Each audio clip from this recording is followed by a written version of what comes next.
Dios te bendiga, hermano. Gracias. Buenas noches.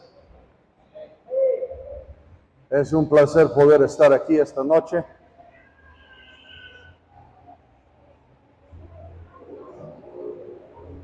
Cuando el pastor Ricardo me había invitado para predicar, no me había dado cuenta que esta noche era,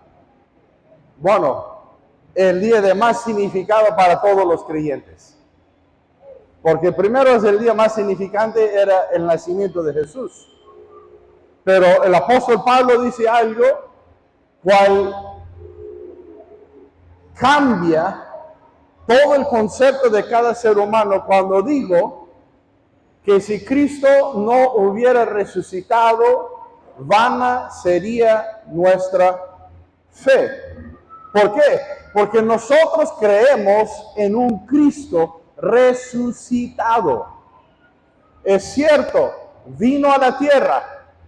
Es cierto, hizo buenas obras. Es cierto, sanó muchos enfermos. Es cierto que fue traicionado, que fue abandonado, que fue azotado, que fue condenado y que fue crucificado. Pero como todos los hombres, un día, un momento nos tocará ese momento de dar la paso de este mundo al otro. Lo glorioso de Jesús es que no se quedó en la tumba, sino que al tercer día, el día de hoy, hace más de 2000 años, en la madrugada de hoy día domingo, Él resucitó. Y la resurrección de Cristo Jesús marcó un antes y un después en toda la historia humana. Hay el tiempo antes de Cristo y ahora hay el tiempo después de la resurrección. Entonces damos gracias a Dios que como Cristo resucitó, a nosotros los que creemos en Él, nos da también la esperanza de que nosotros también resucitaremos y estaremos con Él. ¿Sabes? Nuestra fe no es en vana, porque nuestra fe está basada en la realidad de quién es Cristo Jesús. Y alguno me puede preguntar, hermano John, ¿cómo puedes tú decir con certeza que sucedió como dijo? Hace más de 2000 años. ¿Tú qué vas a saber? Es un gringo nomás. ¿Cómo vas a saber? ¿Acaso estuviste ahí? No, no estuve ahí. Ninguno de nosotros estábamos ahí. Pero podemos creer. ¿Por qué? Porque nuestro Dios es real y las escrituras nos dan las promesas y vemos el cumplimiento de la Sagrada Escritura. Y hoy noche, con el tiempo que tengo, voy a tratar de abrir un poco algunos bases. Vamos a tratar de tocar unos temas. Vemos en el libro de Génesis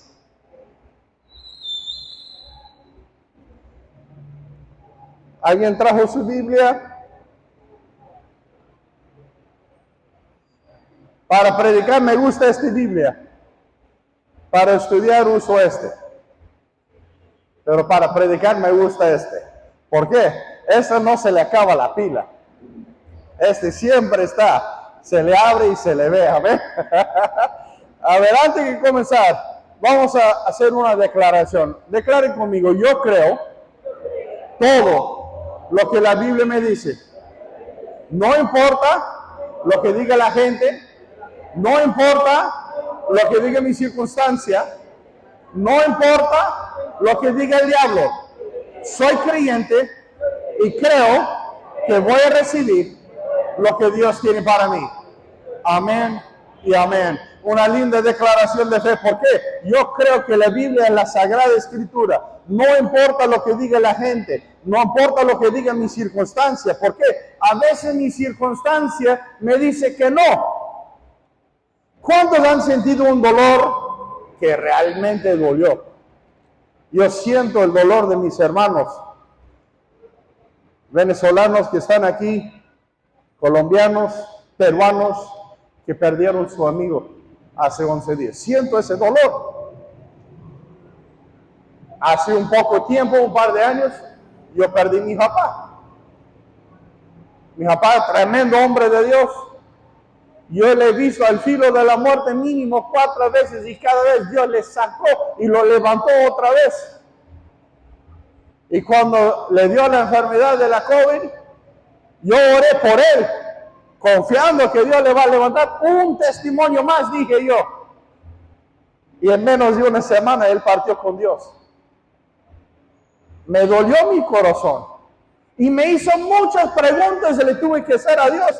Nunca perdí mi fe, pero sí tuve muchas preguntas que preguntar. ¿Por qué? Porque somos carne y hueso. Somos humanos, nos duele la pérdida de un ser querido. 2 años casi al día después, mi mamá también se fue con el Señor.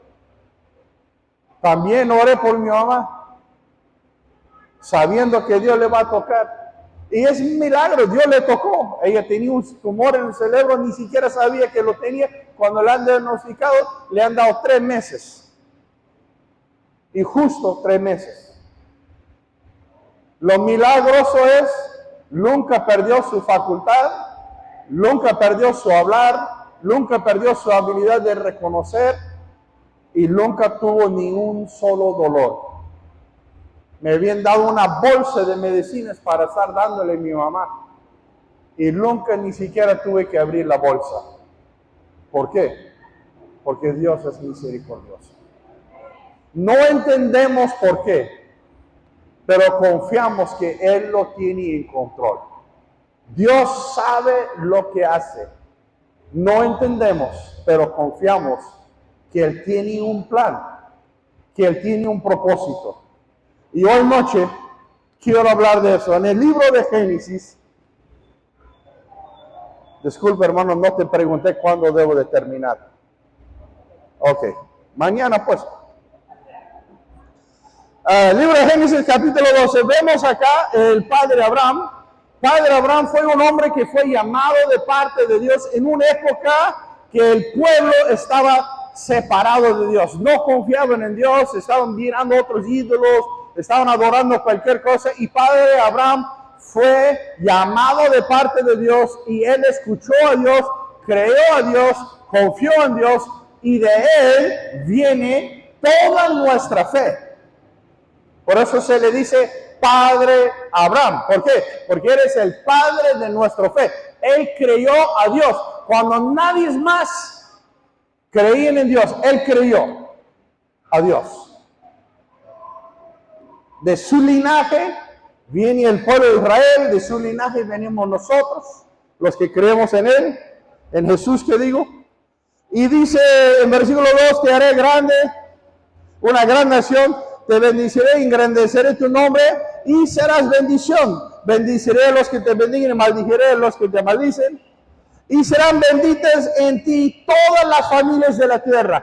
Esa promesa se está cumpliendo. Porque a través de la bendición del Padre Abraham nosotros podemos tener fe en Dios. Nosotros podemos confiar que Cristo es real. Más abajo sigue diciendo, hablando de lo que va a suceder, y dice que será multiplicado en gran manera y que su descendencia será esclavo. 400 años. Y él sacará con gran mano de poder a los que están en esclavitud y con gran riqueza. Ahora, saltamos adelante en el futuro. Recuerden, esta es una promesa en Génesis. Saltamos adelante al libro de Éxodo y vemos que el pueblo de Israel se ha multiplicado en gran manera. Cientos de miles de ellos y justamente son esclavos. ¿Alguien sabe dónde? ¿A dónde están esclavos? ¿Se acuerdan? El pueblo de Israel estuvo esclavo más de 400 años. ¿A dónde? En Egipto. ¿Ves todas esas pirámides bonitos, grandiosos? Esos pirámides alguien los tuvo que construir. ¿Quién crees que fueron? Fueron los esclavos, los hebreos, esclavizados por el pueblo de Egipto. Quizá algunos son más antiguos que ellos, pero en esa época ellos estuvieron esclavizados. Y la Biblia nos habla que levantó Dios un hombre para traer a libertad a los judíos. ¿Alguien sabe cómo se llamaba? Moisés. Eso es. Padre Abraham, padre de la fe. Moisés fue el liberador. Ahora Moisés, entendemos una cosita. El pueblo de Egipto vio a la nación de Israel como una plaga y un peligro. 400 años más o menos habían pasado. ¿Y qué hace el faraón? Manda un decreto para que todo niño nacido sea muerto, botado al río para los cocodrilos, con espada, como sea, que sea muerto cada niño nacido. Sabemos la historia, los que hemos ido a la escuela dominical. Moisés nace y ¿qué hace su madre y su padre? Le esconden. Cuando ya no le pueden esconder, le hacen una canastita, le echan brea, quizá sangre de árbol de pandillo, porque ese resina es bien gruesa, no pudiera ser como para curar un botecito, pero de algo le ha curado para que no entre agua, y le ponen en el río a ver qué Dios va a hacer. Y sabemos la historia, la hija de Faraón encuentra a Moisés y dice, ay, Moisés, ese es dado del Dios del agua. Entonces lo recoge y le pone por nombre Moisés y lo lleva al palacio. Mira, el mismo diablo quiso destruir. ¿Qué hace Dios? Hace que la promesa de Dios sea cuidado, protegido en la casa del mismo diablo que mandó su ejecución. El mismo faraón que mandó matar a Moisés para que no puede liberar al pueblo, él es el que lo cuidó. No solo lo cuidó, le enseñó las mejores escuelas. Le dio toda la educación necesaria para que cuando Dios cumpla su propósito en la vida de Moisés, él puede liderar a los cientos de miles de personas a la libertad, a buscar a Dios. No cualquiera puede hacer eso. A ver, voy a hacer una pequeña pregunta. No tienen que levantar la mano, yo voy a levantar la mía por usted. ¿Cuántos hemos tenido problemas solamente guiando a nuestra familia? ¿Y nuestra familia cuántos son? 4, 5, 3, 2, a veces uno mismo solo. Y tenemos problemas. Imagínate tener un pueblo de cientos de miles de personas. No cualquiera puede liderar eso. Entonces Dios le preparó. En medio de ese tiempo de esclavitud, en medio de ese momento que él debiera de haber muerto, Dios lo levantó y lo cuidó. Cuando llegó el tiempo, dice la palabra de Dios, que habían pasado 430 años y Moisés llegó con las 10 plagas.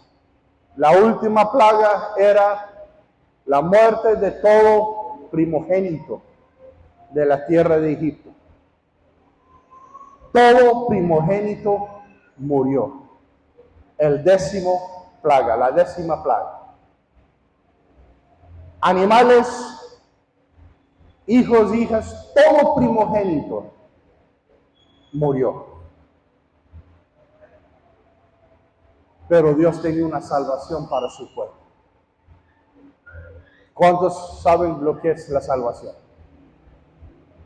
Les mandó que agarren un corderito sin mancha, de 1 año de edad.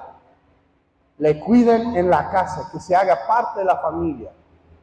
Y después, que sea muerto y que sea comido dentro de la casa. Y la sangre sea puesto por los delantares de la puerta, ambos lados y por arriba. Y esa noche cuando pasó el ángel de la muerte no entró en esas casas que estaban protegidos con esa sangre, sino que pasó de largo. Y Dios así salvó y liberó a su pueblo. Hoy vamos a saltar adelante. Como me gusta la historia, vamos a ver un par de cositas acá.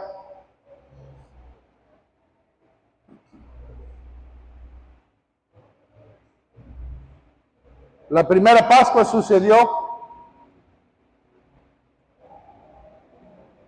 hace 3050 o 3350 o 3340 por ahí, no están seguros exactamente, pero 3340 a 350 años, más o menos 50 años, sucedió la primera Pascua, o sea, cuando el ángel de la muerte entró antes de Cristo.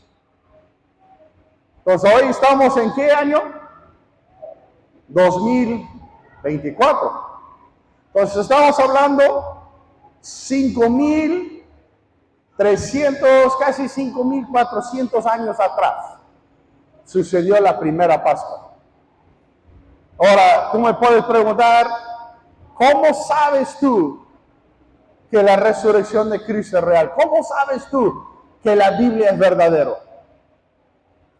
De Génesis a Éxodo, cuando Dios habló con el padre de Abraham y le dijo que iba a multiplicar su descendencia y que su descendencia iba a ser esclavo 400 años, pasaron largo tiempo. Cuando Dios trajo liberación al pueblo de Israel hasta la venida de Cristo Jesús, pasaron 3.350 años. Pero la promesa se cumplió. Sin derramamiento de sangre no hay perdón de pecado. En el libro de Éxodo,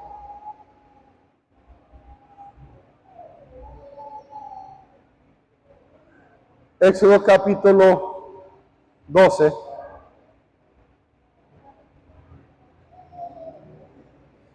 en el libro de Éxodo capítulo 12,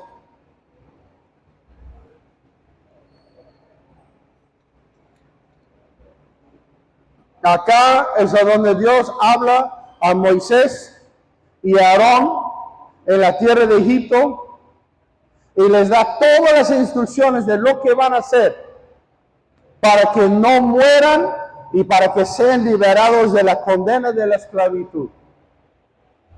Tenemos que ver ahorita varios paralelos. ¿Se acuerdan Moisés? El diablo sabía que Dios iba a levantar un Salvador para el pueblo de Israel en 400 años. Entonces, ¿qué hace el diablo? Manda matar todos los niños para que el Salvador que iba a venir a liberar el pueblo de Israel no puede llegar. Si no hay niño, no hay Salvador. Vemos ese paralelo idéntico cuando Dios da la promesa de Cristo Jesús cuando va a venir. Antes, en el profeta Isaías, profetizó del gran clamor de la madre llorando por sus bebés y que no podían ser consoladas porque sus bebés ya no estaban. 700 años antes que venga Cristo. Y el momento que nace Cristo, los magos llegan. Herodes el rey dice, dime dónde está el niño, porque yo también le quiero adorar. Dios les avisa, ellos se van por otro lado. Sabemos la historia. Pero ¿qué hace Herodes? Cumple la promesa que desde hace más de 700 años fue dicho y mandó a matar a cada niño en toda esa aldea. ¿Por qué? Porque quería matar al Salvador. Igual que el faraón mató a todos los niños. ¿Por qué? Porque quería matar al Salvador del pueblo de Israel. Pero no pudo porque Dios siempre tiene un plan. Un ángel de Dios levantó a José y ellos se fugaron en la noche y no les alcanzó. Mira lo que representa la esclavitud durante 400 años. Representa nuestras vidas separados de Dios, viviendo en el pecado, atado con el pecado, esclavizado con el pecado. ¿Cuántos han hecho algo? No levanta la mano, yo levantaré la mía por usted. ¿Cuántos han hecho algo y han jurado nunca más vuelvo a hacer? ¡Ay, Señor! Y luego a poco rato, ¿qué estamos haciendo? Lo mismo. ¿Por qué? Cuando nosotros tratamos de hacerlo con nuestra fuerza, con nuestra habilidad, nunca podemos ser victoriosos. Pero gracias a Dios que Él no nos deja solo, sino que su Espíritu ahora vive en nosotros y nos da la fuerza para poder vencer.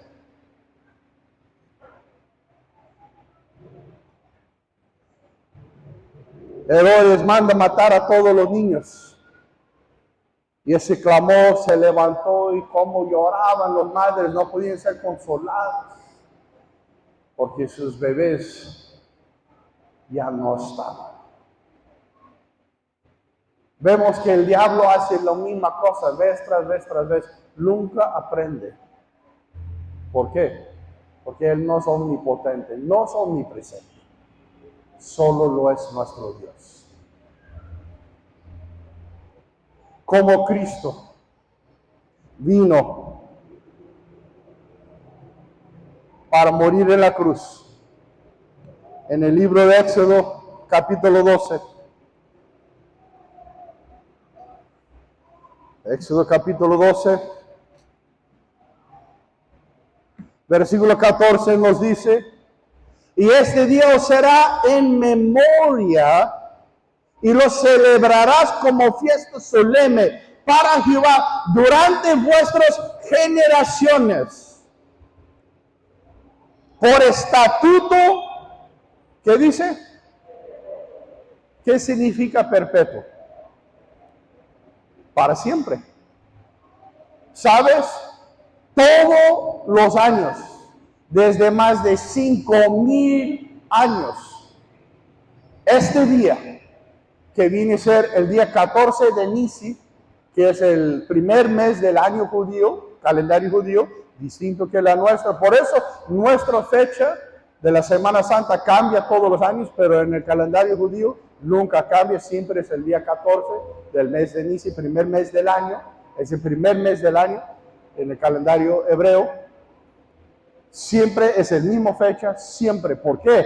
Porque desde hace más de 5,000 años, todos los años en esta semana están celebrando la liberación del pueblo de Israel de la esclavitud de Egipto. Más de 5,000 años perpetuamente se ha venido celebrando esta gran fiesta de la sangre del Cordero derramada y puesta sobre los dinteles de la puerta para que el ángel de la muerte pase y no toque los que están dentro de la casa. ¿Y qué hace Jesús? Cuando Él viene, y Juan el Bautista, cuando le va a bautizar, le mira y profetiza y dice: he aquí el Cordero de Dios que quita el pecado del mundo. ¿Qué está diciendo? Este es el sacrificio. Este Pascua que va a venir, este es el sacrificio. No solo conmemorando, recordando en memoria perpetua lo que Dios liberó al pueblo de Israel de Egipto, sino marcando en la historia el Hijo de Dios, el Salvador, que viene para perdonar el pecado de cada uno. Ya no es pintada la sangre sobre la puerta exterior de la casa, sino que ahora, al aceptar a Jesús Su sangre está en nosotros y nos lava, nos limpia de toda esclavitud del pecado y podemos servir a nuestro Dios en victoria. Y Él nos lleva a través del proceso para llegar a la tierra prometida. ¿Sabes? Cuando Dios liberó al pueblo, el pueblo no fue trasladado inmediato a la promesa.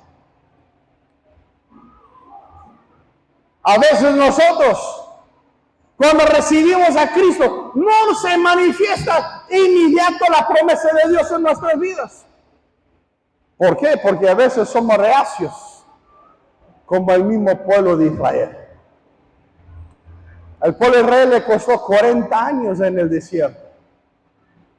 ¿Cuántos de nosotros a veces hemos pasado unos momentos en el desierto?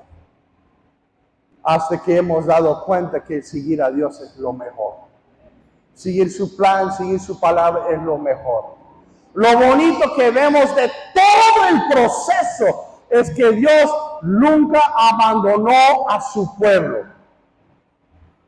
sino que cada vez que se arrepentían, no importa la maldad que habían hecho, cada vez que se arrepentían, Él los cogía, los llevaba, y hasta el fin llegaron a la tierra prometida.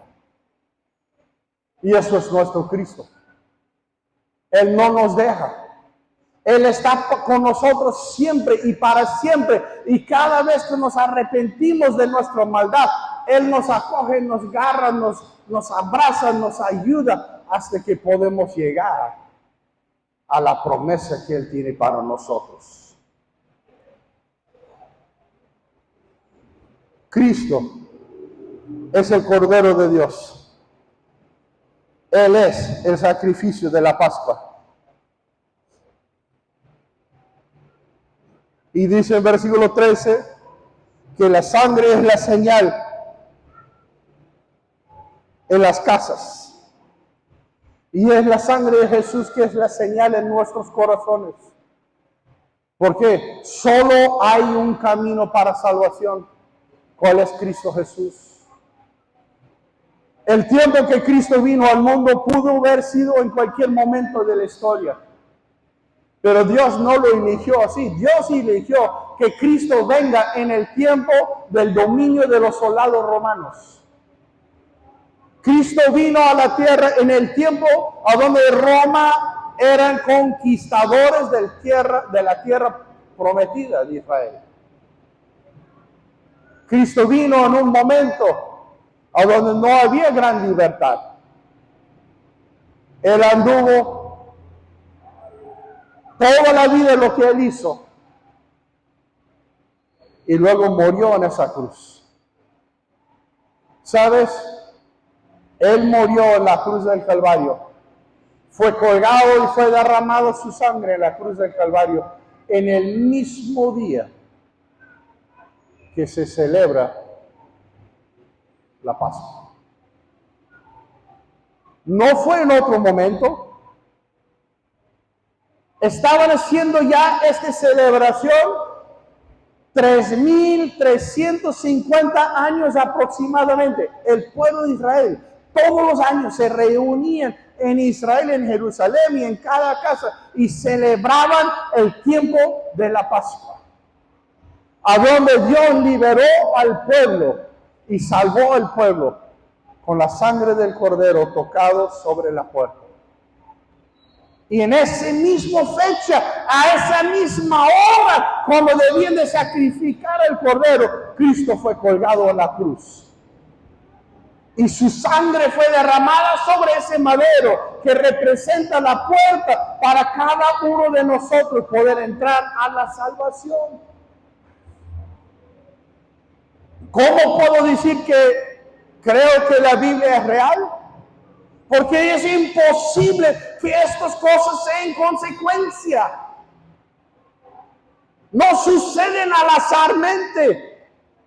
Hay un plan y hay un hombre, un Dios, que está en control y que está ejerciendo su poder y está haciendo cumplir su plan de acuerdo al orden que Él estableció. No suceden estas cosas al azarmente.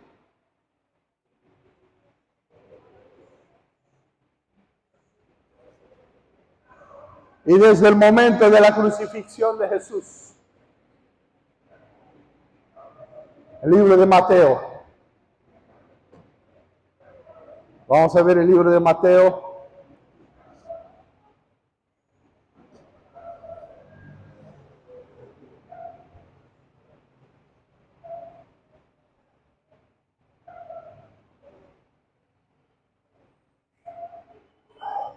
Mateo capítulo 13.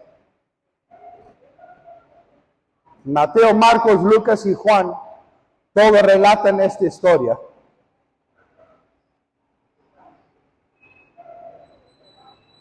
Vamos en el capítulo 28.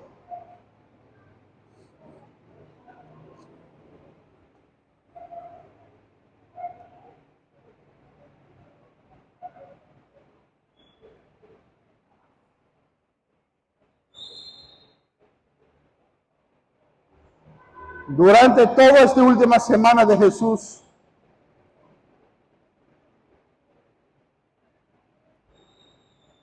vemos que Jesús está yendo hacia el templo. La semana pasada, Jesús está yendo hacia el templo. ¿Por qué? Porque sabe que va a haber la entrada triunfal, lo que acá lo conocemos como Domingo de Ramos, ¿no? De las hojas de palma. Entonces él está llegando a Jerusalén para pasar esta fiesta. Y hay dos cosas que suceden que son muy importantes. Uno es que ve un enanito, ¿no? Un chatito así, sube un árbol para ver a Jesús. ¿Quién sabe de quién estoy hablando? Sí. Y Jesús le dice, baja de ahí, voy a comer en tu casa. Y llega a la casa. Y ahí le habla y Zaqueo le dice, se arrepiento, ¿no? Le dice, si he hecho falta a alguien, le voy a devolver y tal, y tal, y tal, y tal. Y Jesús dice, ha llegado la salvación a esta casa. Tremendo testimonio. Y el segundo bonito que es, a donde se reconoce, ahí mismo se graba, que Jesús fue a Betania y pasó la noche en la casa del leproso. Ahora, un leproso no tiene casa. Un leproso no puede tener casa. Tiene que estar diciendo impuro, impuro, y todo el mundo se alejaba. Entonces, mucha gente cree, yo también creo, que él es uno de los leprosos que Jesús curó. Y se reconoce a él todavía. Y ahí está grabado, es una parte bonita de la historia. Se pasa la noche en Betania, en la casa de Simón el leproso, que ya fue curado, y luego entra la entrada triunfal a Jerusalén, a donde todo el mundo le proclaman rey. Bendito eres que vienes en el nombre del Señor, y le ponen sus vestidos para que pase sobre ellos, le ponen ramas, palos, hojas de palma, y le adoran rey, le adoran rey, le adoran rey. Llega al templo y ay, Señor, se da la media vuelta y sale llorando. Y dice, Jerusalén, Jerusalén, ¿cuántos profetas has matado? ¿Cuántas veces Dios te ha querido recoger y lo has desechado? Eso fue el domingo pasado. El lunes pasado,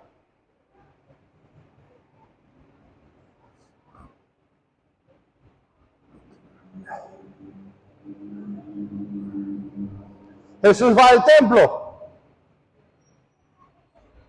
y Jesús entra al templo y hace una cosa un poco raro, ¿no? Para un maestro de fe, un pastor, un hombre que está predicando el camino de Dios. Arma un látigo. Gracias. Ya me estaba derritiendo. Arma un látigo y echa afuera a todos los vendedores. Les da una golpiza, voltea las monedas de las mesas de los cambistas, suelta los animales. ¿Por qué? Porque ahí habían animales para sacrificio. Y, Jake, you want to open that for me? Y no mucha gente no podía traer su animal de sacrificio. Entonces, ¿qué hacen? Iban y compraban dentro del templo. Pero eso no es el mandamiento de Dios. El mandamiento de Dios es que sean animales limpios, criados en su casa, conocidos. Y habían hecho un mercader del evangelio. Era un evangelio barato, vendido por precio. Entonces Jesús hace una limpieza del templo. Eso fue el lunes de la semana pasada. Hace una limpieza del templo. Y luego vienen y le dicen, ¿quién te da la autoridad? ¿Quién te dio la autoridad para que tú hagas eso? Y Jesús les hace una linda preguntita. Si tú me respondes mi pregunta, yo te respondo tu pregunta. Y la pregunta de Jesús era, ¿el bautismo de Juan era de Dios o era de los hombres? Entonces los sacerdotes, los escribas, todos hicieron un arreoncito y se dieron cuenta, si le decimos que era de Dios, Él nos va a reprender y nos va a decir, entonces, ¿por qué no lo aceptaron? Y si decimos que es de los hombres, la gente nos va a apedrear, porque tenían a Juan el Bautista como profeta. Entonces van y le dicen a Jesús, no sabemos, religiosamente, ¿no? Y Jesús le dice, entonces tampoco yo no te voy a decir con qué autoridad he hecho estas cosas. ¡Qué tremenda cosa! Esto sucedió esta semana pasada. Muchas cosas vemos en la Escritura de la última semana, de los últimos días de Jesús. Jesús estuvo caminando con sus discípulos.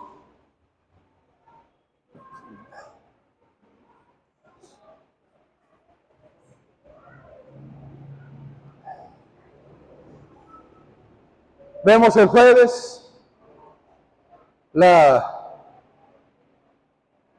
celebración cuando Jesús les dice, esta es mi sangre en el nuevo pacto, tómalo todos, que es derramado para la salvación de muchos. Esta es mi carne, coman. Cuando nosotros le decimos la Santa Cena, eso sucedió el jueves. La primera vez. En el huerto de Getsemaní, lloraba con gran dolor. Grandes gotas de sudor caían de él como sangre. A donde él clamaba, Padre, Padre, si es posible, pasa esta copa de mí.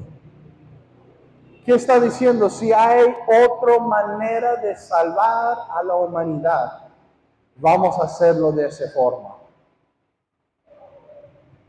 Pero vemos la parte que nos toca más fuerte de toda la Biblia. Y es el parte donde cada uno de nosotros tenemos que llegar. Es a donde Él dice, mas no se haga mi voluntad, sino la tuya. Él sabía lo que estaba viniendo. ¿Por qué? Porque ya como 5 veces antes que fue a Jerusalén, había hablado con sus discípulos desde hace varias semanas atrás, diciéndoles, vamos a Jerusalén y el Hijo del Hombre será entregado, será juzgado, será colgado en una cruz y al tercer día resucitará. Más o menos 5 veces antes que llegue a Jerusalén, Él les había dicho. Pero todos los discípulos debían de estar jugando en sus celulares. ¿Por qué? Ninguno entendió.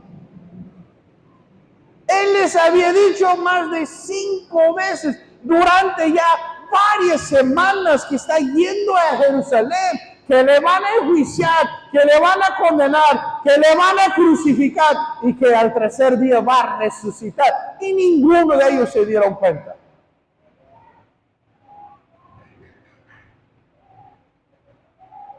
Peor, la misma noche, jueves, en la Santa Cena, está hablando y dice, uno de ustedes me va a traicionar. Y cada uno dice, ¿seré yo, maestro? ¿Seré yo? ¿Seré yo? ¿Seré yo? Y el traidor se levanta y sale y nadie le detiene.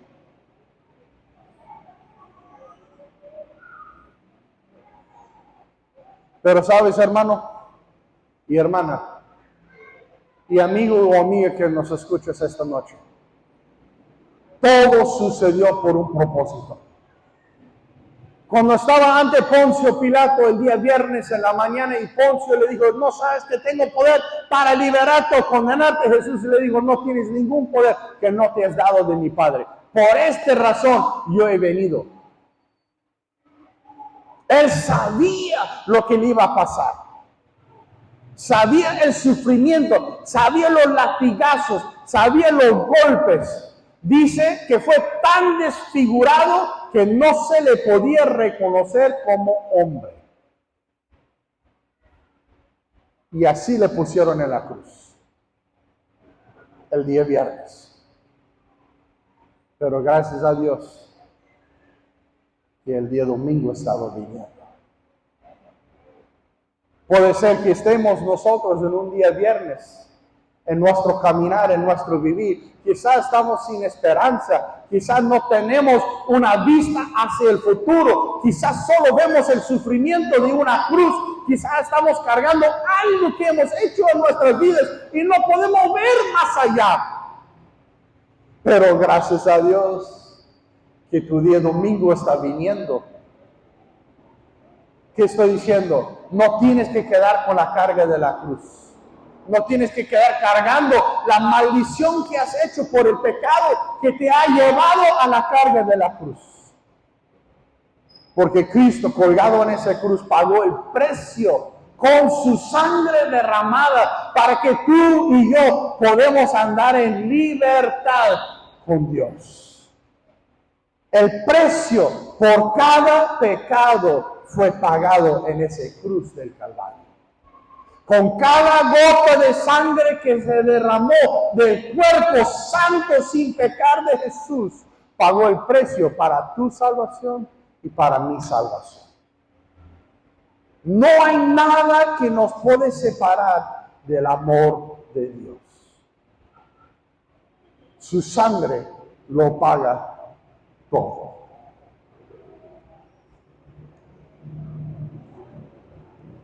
El día judío, hebreo puedo decir, comienza al caer el sol. Cuando los primeros 3 estrellas se ven, comienza el siguiente día. Bueno, nosotros pensamos quizás eso es un poco raro, pero no es raro para nada. ¿Por qué? Nuestro día comienza a la medianoche. Alguien me dice, hermano John, tuve un sueño anoche. Posiblemente no fue anoche tu sueño. Porque si lo has tenido a las 2:30 de la noche, ya no fue anoche, fue hoy en la mañana. Entonces nuestro día comienza a la medianoche, el día judío comienza los primeros 3 estrellas, o sea, a caer el sol, un ratito y ya está el día. Jesús murió el viernes en la cruz. El día sábado era un día santo. No podían trabajar. Entonces rápido después que murió pidieron permiso y le pusieron en el sepulcro. Sabemos la historia. Pusieron guardias para cuidar el sepulcro, para que los discípulos no roben a Jesús, porque habían escuchado que Cristo dijo que iba a resucitar al tercer día. ¿Ven? Los discípulos no creían, pero los incrédulos creían. Y creían de tal forma que pusieron guardia para que no suceda. Pero déjame decirte, por más que el mundo se opone a la voluntad de Dios, la voluntad de Dios siempre se va a hacer. Por más sello romano que le pusieron en la tumba para que no se pueda abrir, por más soldados que pusieron a frente guardando la tumba para que no se pueda abrir, cuando Cristo dice que va a suceder, ¿sabes? Va a suceder. Y esa es la lectura que leyeron hoy noche en el capítulo 23, domingo en la madrugada. Mateo 28, pasando el día de reposo, al amanecer del primer día de la semana, vinieron María Magdalena y la otra María a ver el sepulcro. Ellos estaban trayendo las especies, todas las cosas para ungir el cuerpo. ¿Por qué? Cuando le sepultaron a Jesús, el día viernes en la noche, fue una sepultura muy rápida. No hubo el tiempo para hacer el tratamiento conforme a la tradición. Le pusieron 100 libras, serían 40 y tantos kilos de especias, y le envolvieron en túnicas de entierro. No hubo el tiempo de hacerlo conforme a toda la tradición. Entonces, todas estas mujeres habían preparado las cosas correctamente y llegaron a la primera hora para hacer el trabajo, darle la honra, el respeto que merece el Señor Jesús. Llegaron a la tumba y dice la palabra de Dios en versículo 2, hubo un gran terremoto porque un ángel del Señor descendiendo del cielo y movió la piedra y se sentó sobre ella. Su aspecto era como un relámpago y sus vestidos blancos como la nieve. Y de miedo de él, las guardias, ¿qué sucedió? Temblaron y se quedaron como muertos. Ahí vemos que habían guardias. Estaban custodiando la tumba para que Cristo no salga. Y vemos lo que dijo Jesús, o que dijo el ángel. Sé que están buscando a Jesús, el que murió. No está aquí, ven. Y el versículo de clave, versículo 6, no está aquí, pues ha resucitado como dijo. Ven y ve el lugar donde fue puesto el Señor. ¿Sabes? Cristo resucitó.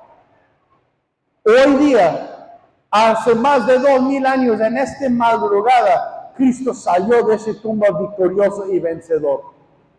Quitó las llaves de la muerte del Hades y Él es victorioso. Todos los que creemos en Él, sabemos que Él nos va a dar a nosotros también la victoria cuando Él venga. Los muertos en Cristo serán resucitados primero y luego los que aún vivimos seremos arrebatados con ellos al cielo para estar en la gloria con Él para siempre. La esperanza es para los que creen que Jesucristo es el Hijo de Dios. Dice el libro de Romanos que con el corazón se cree para justicia, mas con la boca se confiesa para salvación. ¿Qué es lo que se tiene que creer?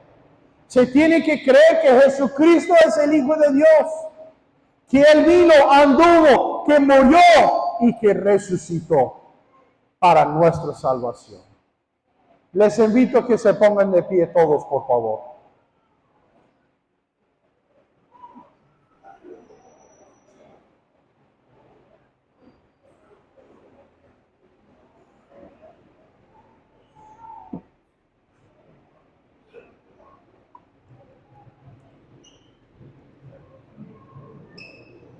Cuando Cristo resucitó de los muertos, durante 40 días estaba andando aquí en la tierra.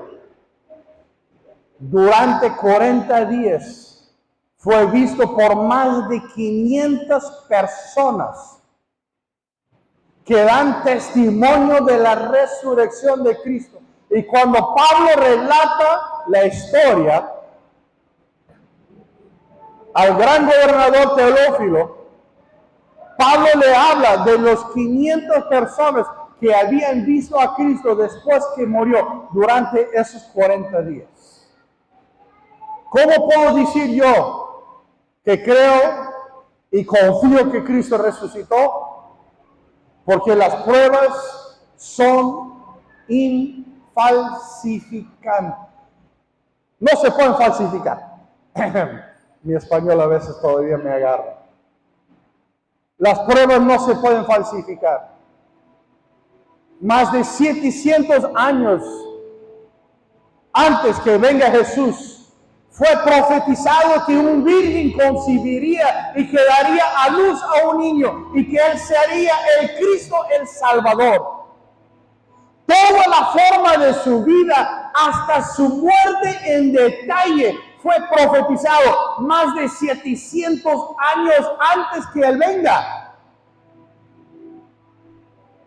Las profecías mesiánicas se cumplieron en Jesús. Y no solo eso, durante 40 días después que resucitó, fue visto vez tras vez tras vez por cientos de testigos que predicaron con tanta convicción y con tanta fuerza que hasta hoy día en el mundo entero el evangelio está tocando vidas y transformando corazones. Está dando esperanza a donde no lo hay. Porque solo en Jesús se encuentra la esperanza. Solo en Jesús se encuentra el poder de tener paz en mitad de la tormenta. Solo en Jesús se encuentran las preguntas de las respuestas que tenemos. Uno es, por ejemplo, ¿por qué estoy aquí? ¿Qué propósito hace que yo vine en este momento al mundo?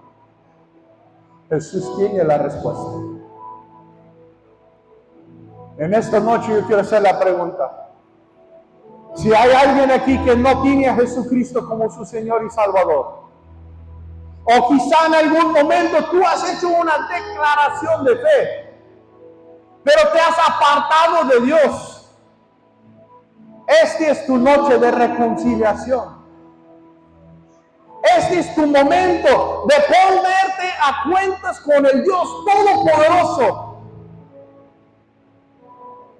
que mandó a su Hijo Jesús. Como dice mi escritura favorita de la Biblia, Juan 3:16, porque de tal manera amó Dios al mundo, que ha dado a su Hijo unigénito, para que todo aquel que en él crea no se pierda, mas tenga vida eterna. Versículo 17, porque no envió Dios su Hijo al mundo para condenar al mundo, sino para que el mundo sea salvo por él. Cristo no vino para condenarte, hermano o hermana. Cristo no vino para señalar a ese pecador, estás en maldad. No. Él vino para rescatarte.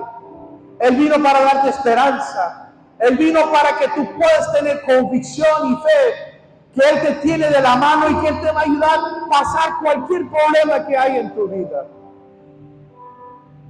La vida es difícil, pero separado de Dios es mucho más difícil. Porque la Biblia mismo nos dice, separado de mí, nada puedes hacer. Entonces yo invito a que cada uno inclinemos nuestros rostros. Y voy a hacer la pregunta, si tú necesitas reconciliarte con Dios esta noche, o tú quieres aceptar a Cristo por primera vez en tu corazón, te voy a pedir que levantes la mano y yo quiero orar con usted. Si tú quieres reconciliarte o entregar tu vida por primera vez, levanta la mano, yo quiero orar con usted. Mira, hermano, no tengas vergüenza. Este es un momento serio. El Dios, el creador del universo, te está mirando y te está dando oportunidad para que no te pierdas, pero para que puedas llegarte a la salvación. Una vez más, ¿quieres entregar tu vida a Jesús? ¿Quieres reconciliarte? Levanta la mano. Para los que tienen la mano levantada, vamos a orar y voy a pedir que repites conmigo en voz alta. Di, Señor Jesús. Todos repiten conmigo, Señor Jesús, perdóname mis pecados. Ayúdame a caminar contigo. Te acepto como mi Salvador. Perdóname, oh Dios, Lávame con tu sangre. Ayúdame a caminar y servirte a ti. En el nombre de Jesús, soy salvo. En el nombre de Jesús, soy perdonado. En el nombre de Jesús, soy restaurado. Gracias por mi salvación. Gracias por entrar en mi corazón y vivir en mí. En el nombre de Jesús. Amén y amén. Hermanos, que Dios les bendiga.